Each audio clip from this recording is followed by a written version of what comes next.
Personalities ऐसी होती हैं जिनसे पहली मुलाकात में ही आप कनेक्ट कर जाते हो। उनकी कामनेस हो या हम्बलनेस हो, यू फील कि आप उनसे बहुत बार मिल चुके हो। आज का ये पॉडकास्ट एक ऐसे इंसान के साथ है जो बहुत टैलेंटेड है, लेकिन उनकी ऑनेस्टी उनके शब्दों में दिखाई देती है। मुझे बहुत मज़ा आया उनके साथ ये पॉडकास्ट करके, और उनका भी ये पहला पॉडकास्ट था और लकीली हमारे साथ था। तो जितना मैंने एंजॉय किया इस पॉडकास्ट को, आप भी एंजॉय कीजिएगा। स्पॉटलाइट को इतना प्यार देने के लिए बहुत बहुत शुक्रिया, और आगे भी प्यार देते रहिएगा। So don't forget to subscribe, like and share. और इस पॉडकास्ट के बारे में आपके क्या विचार हैं? आपको कैसा लगा कुणाल का ये जर्नी, ये बिहेवियर और एक्सपीरियंसेस? आप शेयर करना मत भूलिएगा। देखते रहिए स्पॉटलाइट। हेलो कुणाल। हाय, हेलो, नमस्ते। नमस्ते, कैसे हैं? एकदम बढ़िया जी, आप कैसे? बहुत बढ़िया। दुनिया छोटी सी हो गई है ना इस फोन की वजह से। बिल्कुल 100% कनेक्टिविटी बहुत आसान हो चुकी है और काफ़ी अच्छा लग रहा एंड मुझे ऐसा लगा कि मैं बॉम्बे में बैठ रही हूँ। क्या आपको ऐसा लगा कि आप कनाडा में बैठ रहे हो? है। अरे, कनाडा तो मेरी one of the favourite countries है और specially Toronto, Vancouver, I just love it. वहाँ का मौसम, वहाँ के लोग, और मैं तो बस इंतज़ार करता हूँ कि कब कनाडा आऊँ। बस बुलावा आ गया समझो। 100%। तो पहले तो हम वेलकम करते हैं आपका हमारे पॉडकास्ट में। You done podcast before? पहले किया है क्या? No, this is my first podcasting. Looking forward for it. अच्छा, तो फिर आप मतलब जो कुणाल को हम स्क्रीन पे जानते हैं या स्टेजेस पे हमने देखा है, तो हम कोशिश करेंगे कुणाल को जानने की, 100%. है ना? आपकी लाइफ एक्सपीरियंसेस अगर आप शेयर करना चाहते हैं तो दिस इज़ अ प्लेटफॉर्म जहाँ पे बहुत सारी दुनिया आपको देखेगी, सुनेगी, और आपकी लाइफ एक्सपीरियंस से शायद हीरो लोग सीखें भी। तो पहले तो सपनों की दुनिया की बात करते हैं। तो कुणाल के क्या सपने हैं? कौन से सपने आजकल वो जी रहे हैं, और इस साल के क्या गोल्स हैं? सपने तो मेरे जैसे जैसे मैं बड़ा होता गया, और शॉर्ट में बताना चाहूँगा कि मेरी म्यूजिकल जर्नी स्टार्ट की कैसी हुई। So basically I belong to a family of musicians itself, जहाँ मैं चौथी या पांचवी पीढ़ी हूँ probably जो संगीत में हूँ। मेरी दादा बहुत बड़ी कव्वाल रह चुके हैं 80s 70s के। शंकर शंभू साहब, दो भाई थे, शंकर शंभू साहब, तो बहुत बड़े कव्वाल थे अपने टाइम। तो उसके बाद मेरे पिताजी, मेरे चाचा सारे ही म्यूज़िक से बिलोंग करते हैं, और 5 साल की उम्र से मैं भी म्यूज़िक में हूँ, तब से ही गाने बजाने के अंदर ही था। गाने बजाने के साथ-साथ स्पोर्ट्स में बहुत इंटरेस्ट था, तो कोशिश ये थी कि फुटबॉलर बनूँ, लेकिन जेनेटिक्स स्पीक, जो खून में है वो आई थिंक एक दिन बाहर आ ही जाता है। तो फिर धीरे-धीरे संगीत की तरफ, संगीत बचपन से कर ही रहा था, बट जैसे संगीत से प्यार होने लगा, वैसे-वैसे मेरे सपने भी म्यूज़िक रिलेटेड होने लगे कि मेरे सपने बेसिकली यही थे कि मैं 15-20 हज़ार लोगों के सामने अपने गाने गा रहा हूँ और वर्ल्ड वाइड परफॉर्म कर रहा हूँ। तो कुछ हद तक सपने पूरे हो रहे हैं, और बट आई थिंक अभी भी बाकी है सपने पूरे। आई थिंक मेरा सपना तब पूरा होगा जब मैं दुनिया की कोई भी कोने में जाऊँ और लोग वहाँ मेरे गाने गाएँ और मेरे शो की टिकट्स खरीदे। आई थिंक ये मेरा सबसे बड़ा सपना। तो क्या ये सोचा था कि कुणाल की शो की टिकट्स और 10-15 हज़ार लोग सुनने आएंगे? How do you feel about it? सपने में ये भी दिखता था? या आई मीन सपनों से ज़्यादा ये मैनिफेस्ट करने वाली चीज़ मैं ये कहना चाहूँगा कि मैनिफेस्ट करने की कोशिश करता हूँ कि मैं मेरे गाने गाऊँ और 10-15 हज़ार लोग सब वो गाने सुन लें और टिकट लेकर मुझे आएँ। तो हाँ, अब देखते हैं कब होगा ये पूरा। कोशिश तो तो do you believe in manifestation? Actually मुझे जब पता भी नहीं था कि ये प्रोसेस क्या है, तब से मैं ये करते आ रहा हूँ। पुराने का काफ़ी कर्म रहा है और पुराने का काफ़ी साथ रहा है कि वो सारी चीज़ें पूरी होती हैं धीरे-धीरे। It takes a little time. कभी-कभार ऐसा लगता है कि अभी नहीं होने वाला है। जब लगता है कि अभी नहीं होगा, तब वो हो जाता है। हाँ, दैट्स नाइस। मैंने देखा भी आपकी रील्स में, आपके स्टेज परफॉर्मेंसेस में, that you believe in so much in meditation. आप बहुत बिलीव करते हैं। तो आपके लिए मेडिटेशन क्या है? वो ध्यान लगाना कि कुछ काम करते हो, या योर संगीत is your meditation? What is meditation? I think of course meditation, I think meditation का मतलब आई थिंक वही है कि इंसान आई थिंक जब ज़्यादा प्रेजेंट में होता है और हर एक चीज़ को अच्छे से महसूस कर सकता है, हर एक चीज़ के बारे में साफ दिमाग से सोच सकता है। आई थिंक बीइंग माइंडफुल और क्लैरिटी के साथ एक विजन हो या एक थॉट हो। मेडिटेशन आपको बेसिकली जो ब्रेन फॉग हो जाता है, जहाँ स्ट्रेस, एंग्जाइटी, हाँ, लोग अपने आप को हैंडल नहीं कर पाते या फिर सिचुएशन हैंडल नहीं कर पाते, तो आई थिंक मेडिटेशन काफ़ी हेल्प करता है कोई भी व्यक्ति को एक क्लियर विजन दिलाने के लिए, उसके लिए। और रिफाइंड थॉट्स, जब आपके 1000 थॉट्स आकर जाते हैं, तो उसमें से आई थिंक कुछ गिने चुने जो मेन बेस्ट रिफाइंड थॉट्स होते हैं, वो लेकर आप एक आपकी सेशन के बाद कुछ कर सकते हैं। तो meditation I think clear mind होने के लिए और क्लियर पर्सपेक्टिव होने के लिए वो काफ़ी ज़रूरी है हर एक इंसान के लिए। इससे ये तो पता चलता है कि कुनाल योर आप इमोशंस में वेरी सेल्फ कंट्रोल्ड पर्सन है, जो जिसने इतना रियलाइज कर लिया कि meditation there is a process, और डिफाइंड करके emotions. So you think you have a self control on your emotions? Yeah absolutely, ये कुछ चीज़ें हैं जो आदमी को इमोशनली बहुत स्टेबल रखती है, जैसे मेडिटेशन है या फिर वर्कआउट है, रनिंग है, फुटबॉल है, म्यूज़िक है। तो मेरा तो दिन इन चीज़ों में निकलता है। मैं बहुत सिंपल सा इंसान हूँ, मैं म्यूज़िक करता हूँ, मैं वर्कआउट करता हूँ, स्पोर्ट्स में रहता हूँ, थोड़ा बहुत स्पोर्ट्स देख लिया, फुटबॉल खेल लिया। तो आई थिंक यही मेरी सारी चीज़ें, या फिर मैं बचपन से इंस्ट्रूमेंट्स में आई थिंक मुझे बहुत ज़्यादा लगाव है, हारमोनियम, तबला, कीबोर्ड्स। तो प्रैक्टिस करता हूँ तो अपने आप माइंड शांत हो जाता है, स्थिर हो जाता तो we are humans at the end of the day, Kunal, है ना? हमारे सबके इमोशंस है। आपने बोला तो है कि आप सेल्फ कंट्रोल, लेकिन कभी गुस्सा आना, कभी म्यूजिक, वो चीज़ कोशिश करनी लेकिन नहीं बन पानी, एग्जॉस्ट हो जाना। तो how do you deal with that? क्योंकि सपने देखो बहुत सारे लोगों के हैं, बहुत लोग ट्राई करते हैं एवरीडे, लेकिन patience is not everybody's game. है। ये आप बहुत ही सही बात कह रहे हैं। आई थिंक अब मैं जितने भी यंगस्टर्स देखता हूँ जो 15-16 साल के अपना करियर स्टार्ट कर रहे होते हैं, तो उनसे मैं एक ही चीज़ कहता हूँ कि पेशेंस आप लेके आओ अपने अंदर, और पेशेंस के साथ कोई भी चीज़ सीखें और उस प्रोसेस में घुसे, और वो बस पेशेंस रखें और हार्ड वर्क करते रहें। मेरे ख्याल से आप जितना जो कर्म करोगे उसका आई थिंक फल आपको मिलेगा। मैं बिल्कुल मानता हूँ। तो गुस्सा है सच मुझे आता नहीं, मैं थोड़ा कूल और काम रहता हूँ,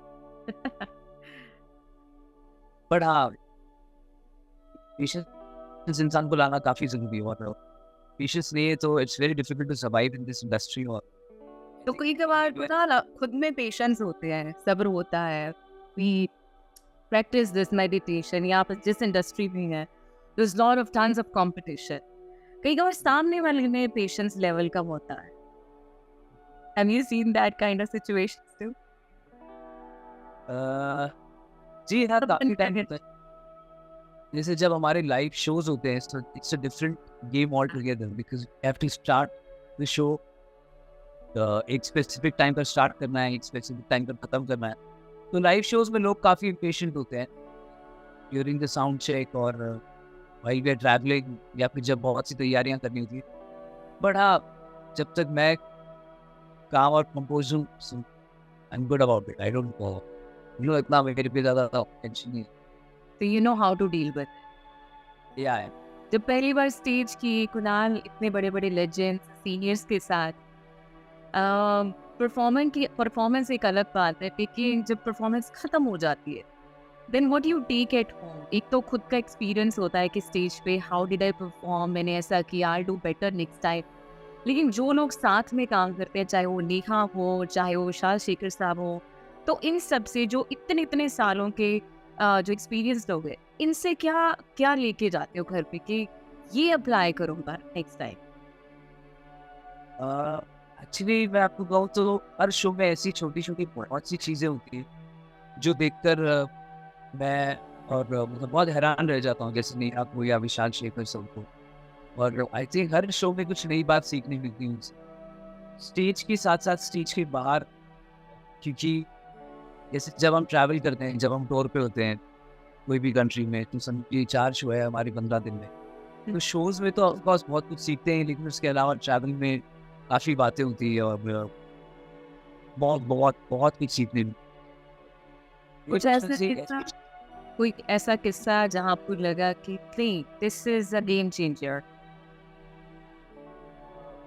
ये मुझे अपनी लाइफ में उतार गांठ बांध लेनी चाहिए कि next time I apply this, कि ये लोग ऐसा करते हैं, शायद I was missing this in my life. I think ऐसी छोटी-छोटी बहुत तब्दीलियाँ मैंने की है अपने अंदर। बहुत छोटी छोटी बात। जी हाँ। जी, मतलब एक्चुअली वो बहुत छोटी-छोटी चीज़ें होती हैं जो इंसान को एक, जैसे डिसिप्लिन एक चीज़ है, कहना चाहूँगा जैसे डिसिप्लिन बहुत इम्पोर्टेंट है। डिसिप्लिन नहीं है तो अगर आप अपना टाइम पर काम नहीं खत्म कर रहे, आप टाइम पर पिछली रात सो नहीं रहे हैं, तो अगले दिन आप जो भी आपका कार्य होगा उसमें आप अच्छा नहीं कर पाएँगे। तो छोटी-छोटी बहुत सी चीज़ें होती हैं और ऐसे कोई स्पेसिफिक तो मुझे ऐसा अभी याद नहीं आ रहा। भैया आपने लेकिन बहुत जैसे अच्छी बात की। Discipline is the, I think, जहाँ से बेसिक्स शुरू होते हैं। जब हम भी ट्रैवल करते हैं, जब आप singers, we me as a host, हम ट्रैवल करते हैं तो कभी कभार सुबह 4 बजे फ्लाइट है तो आपने टाइम से नीचे आना है, क्योंकि यू ट्रैवल इन ग्रुप्स। तो खाना एक टाइम पे है, ट्रैवलिंग एक टाइम पे है, सो आपको, so I think discipline is the most effective thing that you just said. तो मेरे ख्याल से बहुत सारी, अभी तो दुनिया में बहुत सारे ऐसे लोग, I think if I cover them up in 90%, discipline is a basic thing जो अभी भी सीखनी बाकी है। बिल्कुल मैं मानता हूँ बहुत बहुत difficult। It's a difficult task, लेकिन जिसको समझ आया। तो छोटी छोटी बातों से कुणाल, मैंने नोटिस किया है, मैंने आपके गाने भी सुने हैं, माशाल्लाह बहुत ही अच्छे गाने, एक आवाज़ बड़ी अच्छी आपकी। और इतने सीनियर संजय लीला बंसाली साहब या बहुत सारे लोगों के साथ आपने काम किया है, बहुत प्यारे प्यारे गाने गाए हैं। मन तो कह रहा है आपको कहने का कि प्लीज़ गा के सुना दो, but I think I should join in the live live music. मैंने आपको लाइव भी सुना है, बहुत प्यारा गाते हैं आप। लेकिन जो आपका एक सिंगल मैंने जो अभी रिसेंट ट्रैक था, दिन डूब गए, पहले तो उसका मैंने टाइटल जब पढ़ा तो इट वाज एज़ एक दिन डूब गए, इसका ही जो महत्व है, जो इम्पोर्टेंस है या उसका मीनिंग बहुत ज़्यादा है। फिर जब मैंने गाना सुना तो it was like another world.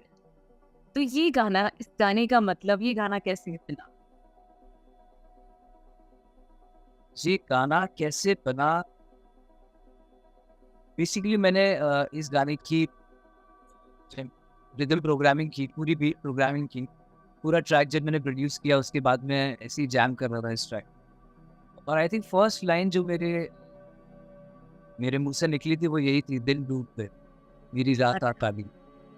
तो और वो वैसे का वैसा ही था जैसा मैंने गाने में गाया। उसके बाद उस ट्रैक को मुझे एक बस एक इम्प्रोवाइजेशन ही रखना था, एक इंडियन क्लासिकल और ठुमरी ठुमरी आइटम की इम्प्रोवाइजेशन रखनी। Free verse kind of a song it is, जिसमें खाली एक स्थाई है, एक साइन है और फिर खाली इम्प्रोवाइजेशन है। काफ़ी सिंपल फंडा था उस गाने के पीछे, ज़्यादा रॉकेट साइंस नहीं था। बस ये था कि इमोशंस के साथ साथ कहाँ नोट्स जा रहे हैं उस तरह कंपोज किया मैंने और मेरे डैडी ने मिलकर। और मेरे डैडी ने वो ट्रैक लिख दिया। और फिर मेरे बड़े पापा को मैंने बुलाया गाने के लिए, जिन्होंने बहुत सारी पिक्चर में गाना गाया। मेरे डैडी और बड़े पापा दोनों ने। मेरे पिताजी का नाम प्रदीप पंडित जी, जिन्होंने मेरे साथ वो गाना गाया, उनका नाम राकेश पंडित जी, वो मेरे बड़े पापा हैं।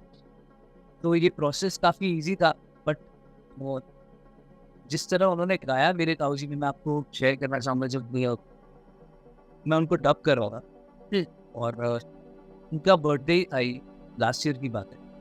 और जब उन्होंने गाना शुरू किया और आगे कुछ ऐसे-ऐसे पार्ट्स गाए, मैं आपको बता नहीं सकता, मेरी आँख से लिटरली आँसू आ गए। क्योंकि वो इस लेवल पर मुझे कनेक्ट किया, वो फिर पूरा एक ऐसा एम्बियंस बन गया गाने का कि तो मुझे लगा ये मेरा सबसे पहला रिलीज़ होना चाहिए, कि मैं काफ़ी टाइम बाद एक गाना गाऊँ।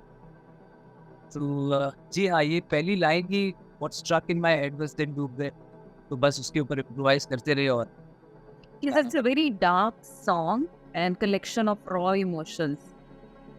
परदेसी है उसमें जो एक it's collectively saying somebody's emotion out loud कि एक जो बंदा है या बंदी है वो कुछ कहना चाह रही है किसी से.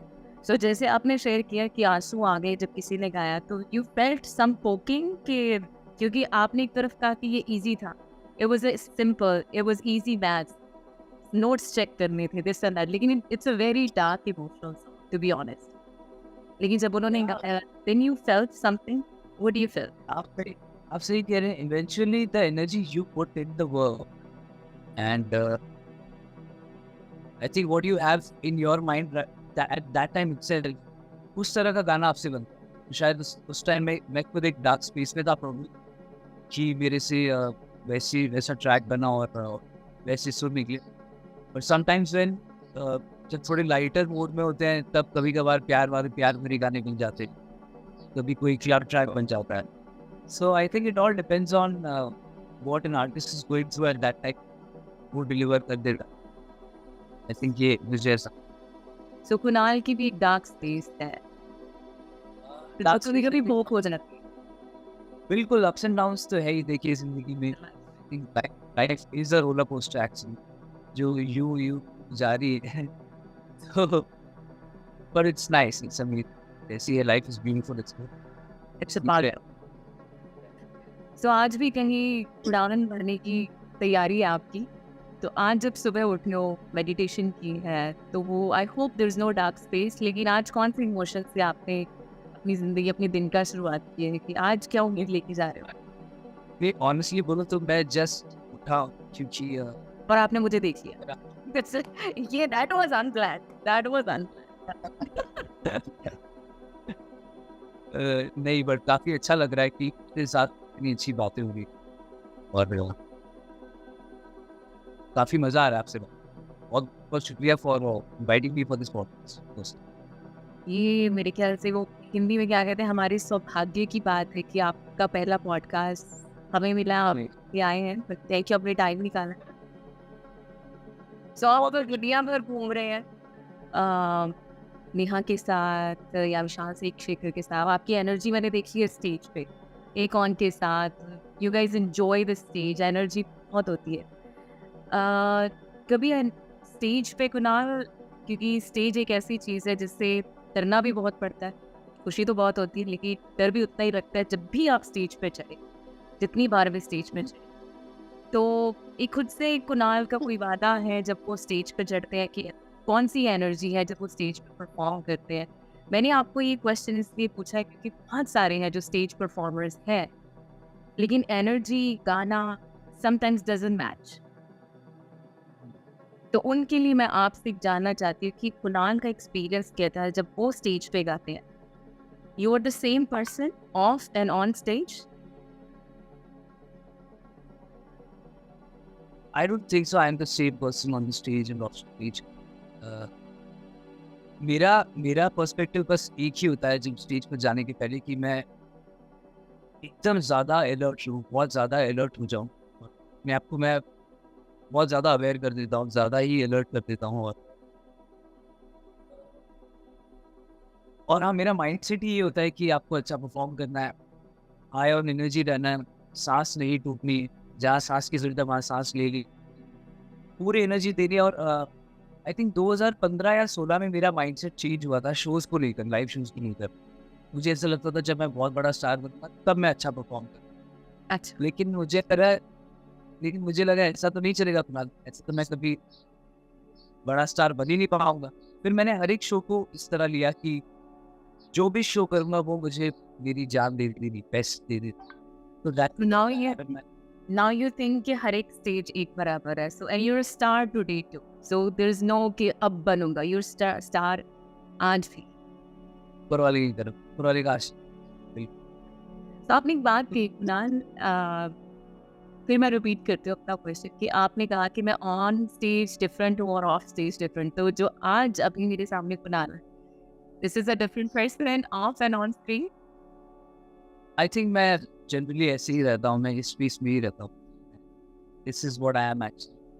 बट ऑन स्टेज क्या होता है कि आपको एक अलग एनर्जी मिलती है सब लोगों से, जो इतने सारे लोग नीचे होते हैं। जब हम एनर्जी देते हैं तो आई थिंक लोग रेसिप्रोकेट करते हैं, जब वो और एनर्जी देते हैं तो हम और ज़्यादा एनर्जी देते हैं। So it's a process of spreading love और of giving energy to each other, अच्छी एनर्जी, पॉजिटिव एनर्जी। तो स्टेज का वातावरण तो एक बहुत ड्रग ड्रग से भी ऊपर है। आई थिंक मैंने पढ़ा था कहीं पे साइकोलॉजिकली कि स्टेज का जो नशा होता है वो किसी ड्रग से भी सबसे बड़ा नशा होता है। तो स्टेज पर मैं खुद नहीं बता सकता, I can't define what I am on stage because I really don't think about it, I just go and perform. तो तब शायद आप लोगों की इन्वॉल्वमेंट, लोग आपको प्यार दे रहे होते हैं, एनर्जी इतनी होती है।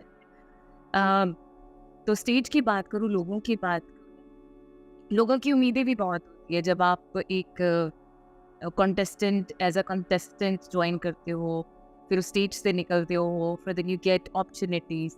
सो लोगों का परसेप्शन उस टाइम के अकॉर्डिंग शायद कभी कभी चेंज हो जाता है, एक्सपेक्टेशंस भी बढ़ जाती हैं, उम्मीदें बढ़ जाती हैं कि Kunal should perform like this. पहले कुणाल ऐसे थे, फिर बाद में वो ही चेंज, या अगर वो ऑफ स्टेज है तो Kunal should meet them, have a photo with them, और them spend some time, because sometimes लोगों ने आपके लिए वोट किया होता है, दुआ की होती है। सो मेरा क्वेश्चन ये है कि जैसे आप प्रोसेस में अभी चलते आ रहे हो, कब से लगे हो, मेहनत कर रहे हो। सो कहते हैं ना, एक बात कहते हैं कि जब लोग कहते हैं कि जब अमरूद खरीदते हैं तो हमें मीठा चाहिए, मीठा अमरूद चाहिए, लेकिन उस पर ही नमक लगा के खाते हैं, है ना।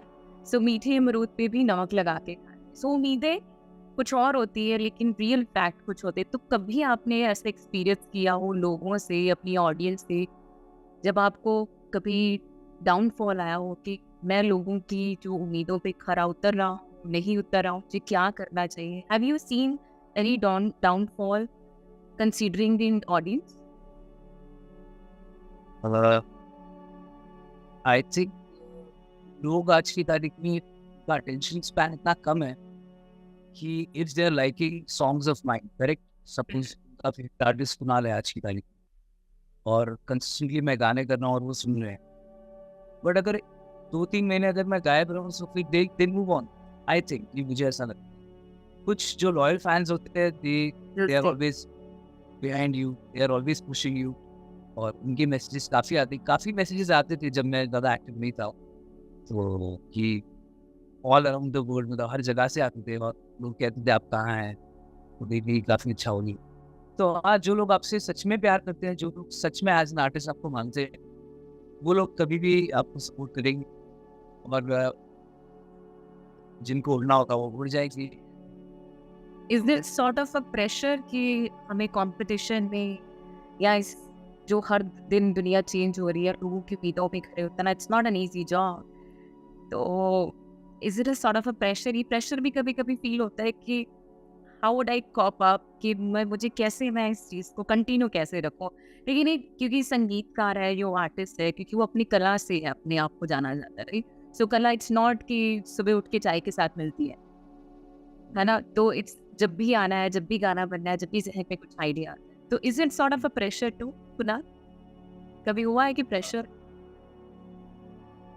प्रेशर अगर हुआ भी है तो वो खुद की उम्मीदों से हुआ है, खुद की एक्सपेक्टेशन से हुआ है। I think लोगों की तरफ से आई डोंट थिंक सो कभी इतना प्रेशराइज हुआ हूँ, क्योंकि मैं कभी भी मतलब मैं कभी जिंदगी को खुद के हिसाब से जीता हूँ, और चाहे वो कुछ भी हो, मैं दूसरों के व्यूज और ओपिनियंस मुझे मैटर ही नहीं करते, क्योंकि आई मीन मैं एक छोटा सा एग्जांपल दूंगा, ये इस लिहाज से कह रहा हूँ कि जब मैं स्टेज से उतरता हूँ, समझी स्टेज पे मैंने परफॉर्म किया और मैं उतरा, उस समय आपको बहुत से अच्छे कॉम्प्लीमेंट्स मिलते हैं, करेक्ट। लोग आकर आपसे फोटो खिंचाते हैं बहुत, तो वो जितनी भी तारीफें मिलती है सबको मैं यहाँ से सुनता हूँ और यहाँ से निकाल देता हूँ, क्योंकि उसको ईगो बेस्ड नहीं रखता, चीज को बिल्कुल ईगो पर नहीं आने देता। मतलब आप समझ रहे हैं, कुछ लोग ज्यादा इगोइस्टिक हो जाते हैं, वही सारी चीजें लेकर, लोगों का प्यार लेकर ही वो ईगो डेवलप करते हैं और उन्हीं को ईगो थ्रो करते हैं। तो मैं आई थिंक तारीफ़ों को भी बहुत प्यार से हैंडल करता हूँ। कोई अगर मेरी बुराई भी करेगा तो मैं प्यार से ही करूँगा। तो मेरा कहने का मतलब ये था, आपका क्वेश्चन क्या था? You try to balance out things कि या है ना? बैलेंस करना। So I think you do meditation, you are connected spiritually, तो you try to balance it out. तो आप कहीं ना कहीं जी हाँ, मान लेते हो। Balance basic balance. सुबह सुबह उठ के चाय मिली है तो सुबह सुबह उठ के ज्यादा तो नहीं हो रहा, क्योंकि भारी तो नहीं लग रहा कुछ। नहीं, नाइस, इट्स ब्यूटीफुल। बहुत बहुत अच्छी चीज़ है। आप बहुत अच्छी सवाल पूछ रहे हैं सबसे पहले। और अगर काफ़ी अच्छी। थैंक यू कुणाल, अगर कोई थर्ड पर्सन, जैसे हमने तो अभी आप मेरे ख्याल से ऑलमोस्ट हम बातें कर रहे हैं, तो लेकिन अगर कोई थर्ड पर्सन के लिए मैं कुणाल को बोलूँ कि how would you express yourself in 3 simple words, तो कुणाल के लिए वो क्या होगा? बहुत ही सिंपल शब्द। अगर लोग कुछ कहें मेरे बारे में 3 शब्द, नहीं, क्या लोग होंगे? आप अपने बारे में क्या, एक खुद को, अपनी पर्सनालिटी को 3 शब्दों में कैसे सिंप्लीफाई करेंगे कि कुणाल कैसा है? 3 शब्दों में अगर मेरी बात करें, I seems think like you never thought about it. कभी सोचा या नहीं? Never thought about it's a that. It's a task for you. I think I can say honest. Honest will be the first thing. I can say hardworking. ना पता नहीं।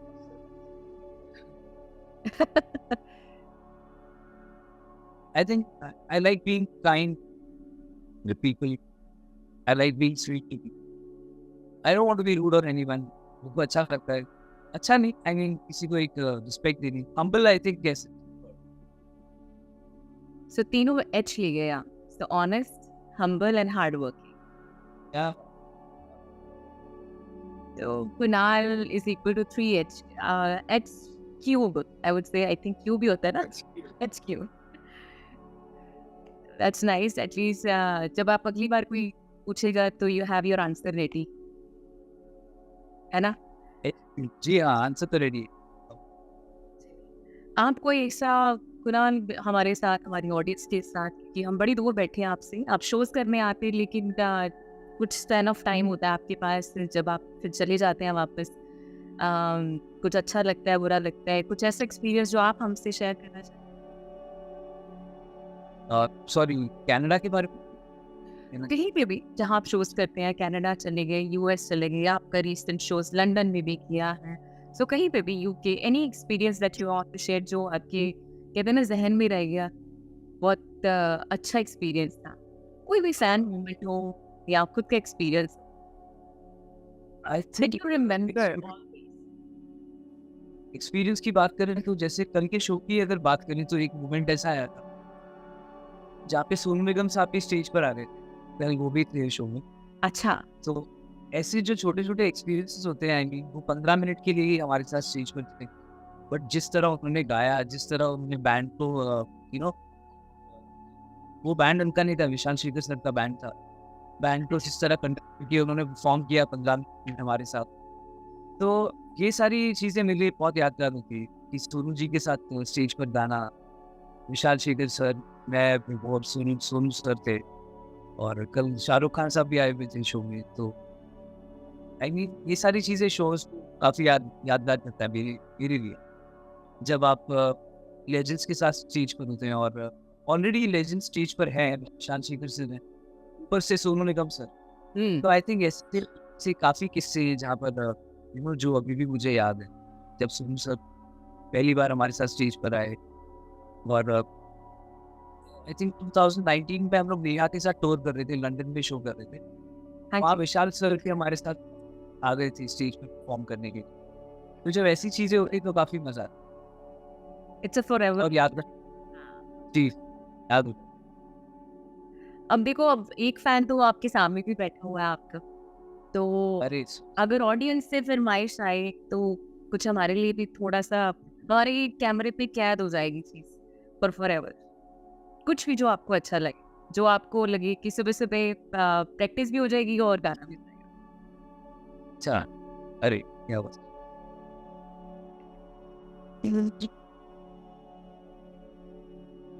क्या बात है, ये सबसे टफ क्वेश्चन मुझे ऐसा लगता है जब कोई मुझे कहता है कि आओ तो मैं एकदम ब्लैंक हो जाता हूँ, क्योंकि क्योंकि इतनी सारी चीज़ें होती हैं, इतना जो आपका फसाना है। जो आपका मन करे, ये तो वही बात होगी जब कहते हैं ना, एक कॉमेडियन को कहते हैं कि आंटी चलो जोक सुनाओ, जोक तो सुनाओ, है एग्ज़ैक्टली। ना, वही बात होगी आंटी गाना सुनाओ। तो जो आपका मन करे, चलिए इस मोमेंट पे आपको how do you feel it, आप कब कैसा महसूस कर रहे हो, वैसे ही कुछ का हाउ यू फीलिंग। मैं काफ़ी मेरे को तो ना शाम से अगर वो चीज़, अगर मैं आपको बताऊँ एक चीज़ अटकी हुई है आप ही के गाने की, एक मैं हूँ एक तू है, वो अटक गई है, बस यही 2 शब्द घूम रहे हैं। एक मैं और एक तू है। एक दिल जी। है, एक जान, अच्छा, इतनी अरे ठीक है, मैं इसकी 2 लाइन पेश की। वो अटक गया है। अरे क्या बात है।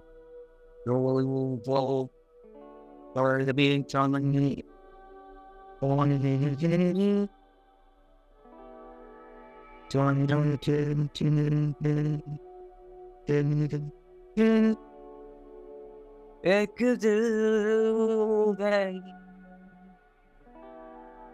एक जान है, दोनों तुझ पे, हाँ तुझ पे, तुझ पे परवाह। ओ एक दिल है, एक ईमान है, दोनों तुझ पे, हाँ तुझ पे, तुझ पे परवाह। अब मैं लालची हो रही हूँ थोड़ी-सी थोड़ी-सी लालची। जो हमें अभी जो दिन डूब गए, उसकी जो मुझे एक्चुअली पॉडकास्ट की बिल्कुल स्टार्टिंग पे ना अगर वो लाइन मिल जाए तो सोने पे सुहागा हो जाएगा मेरे लिए। अच्छा, आप पंजाबी पंजाबी में बात करते हो? आपको पंजाबी आती है? नहीं जी, मुझे नहीं समझ आती? आती है, मुझे नहीं करनी मुझे। अच्छा ठीक है, नहीं करते हम कोशिश। हम आपको स्पॉट पे नहीं डालेंगे। जो आपका वो दिन डूब के की पहली लाइन है, जितनी तन मेरी ती लगिया नी, तेरी च लगे ता तू जाने। आपको आता है वो? शायद वो फीमेल वर्ज़न में है। नहीं वो मेरे ताया जी ने गाया था वो, काफ़ी आप गा काफ़ी और सकते हैं? वाइट और प्यारा पार्ट था वो, और जैसा उन्होंने गाया वैसा तो मैं बिल्कुल नहीं गा सकता। लेकिन मैं अगली बार आई थिंक आप जब कहेंगे तो कुछ कोशिश करूँगा इसमें। अगर आप यहाँ पे आएँगे, हमारे पास आएँगे, तो ये जो मुलाकात हमने अभी ऑनलाइन की है, तो ये रूबरू करना चाहेंगे। सो अगर आप आएँगी पर तो हमारे स्टूडियो में आपका पॉडकास्ट वो एक स्पेशल म्यूज़िकल गैदरिंग होगी, और उसमें तो डेफ़िनेटली गाने। है। तो जो कुनाल ऑनेस्ट, हार्ड वर्किंग और तीसरा क्या था? हम्बल। तो ये आपका वादा है कि आप जो हाँ, नेक्स्ट पॉडकास्ट करेंगे जब कनाडा एडमिंटन में आएँगे तो हमारे साथ करेंगे। 100% मैं आपकी लो रिकॉर्ड हो गया, आप मुकर नहीं सकते इस बात से। नहीं, सो हमारी तो बातें ये थी। अगर क्वेश्चन पूछे तो हम 2-3 घंटे और चल सकते हैं। आप बताइए, कुछ और शेयर करना चाहते हो? नहीं तो हम यहाँ पे अ, बाकी बस मैं चाहूँगा आप सभी लोग काफ़ी प्यार देते हैं और बहुत पहले से प्यार देते आए हैं, ये ऊपर वाले का काफ़ी काफ़ी ख़ास कर्म रहा है। और इसी तरह मैं बस बहुत सारे गाने कर रहा हूँ, बहुत सालों से कर रहा हूँ। I write my own songs, मैं अपने खुद गाने प्रोड्यूस करता हूँ। I have also been working as a music producer in Bollywood cinema since quite a while. So मेरे जितने गाने, जितने हर महीने एक-एक गाने आ रहे हैं, मैं चाहूँगा जो भी मेरे अपकमिंग रिलीज़ेज़ हैं, वो आप सब सुनें, आप सभी को सुनाएँ जितना हो सके। आप जैसे ऑनेस्ट लोगों की काफ़ी ज़रूरत है, जो अच्छा म्यूज़िक पसंद करते हैं, स्पेशली जैसे दिन डूब गए आपका फ़ेवरेट गाना है। तो ये सुनकर मुझे काफ़ी अच्छा लगा कि मेरा सच में बड़ा फेवरेट है। उसकी लाइनें मैंने सुनी जब, ऐसा एक ऐसा वर्ज़न भी हो सकता है इतना, to be honest it's a nice song at the same time but it's very dark, it's very dark. So लेकिन एक स्पेस होती है जब हर इंसान एक पीस में जाना चाहता है और एक स्पेस में जाना चाहता है, and that's very perfect. It's not negative और it's not something that affects somebody badly, but I think it's a must needed space सबके लिए जहाँ वो खुद से बात कर सकते हैं। So it's very a positive song at the same time। अगर अगर मैं आज जाके घर पे रिलैक्स होके अगर मेरा मन चाहे खुद से बात करने का, तो I can easily play that song and I can talk to my self, so which is 99% लोग भूल गए हैं खुद से बात करना, but that song it is the perfect selection. क्या बात है। सो आई थिंक मुझे बहुत बहुत ज़्यादा खुशी हुई इस तरह आपने अभी बताया कि ये गाना सुनकर आपको क्या फील होता है।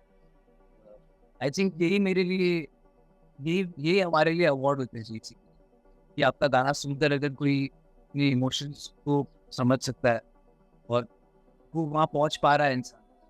आई थिंक कुछ सॉन्ग्स हैं जो फॉरएवर सॉन्ग्स होते हैं, ये उनमें से एक है, अनडाउटेडली ये उनमें से एक है।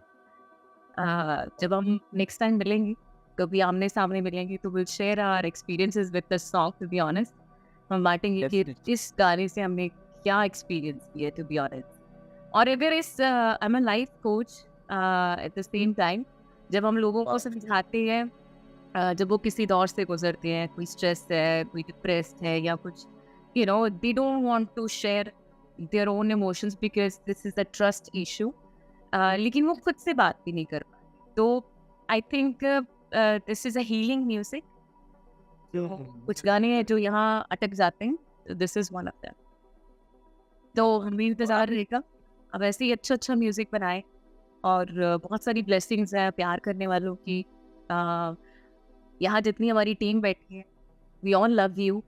आप लिस्ट में ऐड कर सकते हैं कि हाँ, हम ये सारी टीम आपके गाने सुनती है। अब नेक्स्ट टाइम आएंगे तो सैम पाजी से पूछिएगा कि आपने गाना सुना कि नहीं सुना। मोनू जी से भी पूछेंगे कि उन्होंने गाना सैम पाजी ने गाना सुना कि नहीं सुना। सो लेकिन हम सब आपके म्यूजिक के फैन हैं, तो आप अच्छा म्यूजिक बनाएं, and we wish you all the best for that. Thank you so much जी, प्लेजर बीइंग हियर और काफ़ी मज़ा आया आपसे बात करके। बहुत बहुत शुक्रिया। और नेक्स्ट जब भी मैं एडमिंटन में हूँ तो मैं आपसे 100% मिल रहा हूँ आपसे। 100% आपको हाई एक्सपेक्टेशंस, उम्मीदें बढ़ गई हैं, आप जब भी आएँ तो मुलाकात ज़रूर कीजिएगा। Thank you so much. Pleasure being. Thank you.